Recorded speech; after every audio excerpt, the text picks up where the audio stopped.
একটা কথা প্রধানমন্ত্রী ঠিকই বলেছেন যে চোটের জবাব ভোটে হবে। একদম ঠিক। মণিপুরে যে মায়েদেরকে নগ্ন করে হাঁটিয়েছেন সেই মায়েরাও তাদের চোটের জবাব ভোটে নেবে। আমার যে বাংলার মায়েরা, ভারতবর্ষের মায়েরা 400 টাকার গ্যাস আজকে আপনার দয়ায় 1200 টাকায় কিনতে বাধ্য হচ্ছে, তারাও চোটের জবাবটা ভোটে নেবে।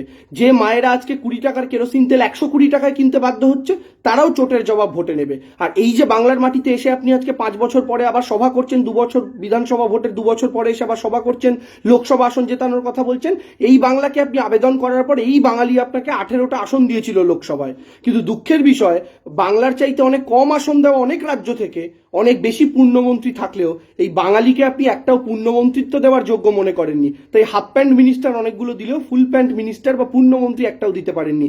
এই চোট বা এই অসম্মানের জবাবও তো বাংলা নেবে। শুধু তাই কেন, গত লোকসভা নির্বাচনের পর আসামে 16 লক্ষ হিন্দু বাঙালিকে এনআরসির নাম করে ঘরছাড়া করেছেন, তাদের প্রত্যেকের থেকে ভিটে মারি কেড়ে নিয়ে তাদেরকে ডি ভোটার করে দিয়েছেন।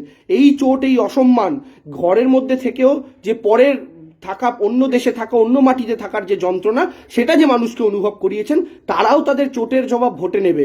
বিশেষ করে এই বাংলার মাটিতে বাংলার মানুষ আপনাদের বহিরাগত নেতাদের বাংলার মাটিতে এসে বাংলাকে নিয়ন্ত্রণ করতে চাওয়ার যে ইচ্ছা, সর্বোপরি বাংলার 100 দিনের টাকা আটকে রাখা, আবাসের টাকা আটকে রাখা, এই যে সাধারণ মানুষের চোট, সেই সমস্ত চোটের হিসাব ভোটে এবার হবে। প্রধানমন্ত্রী একদম সঠিক বলেছেন।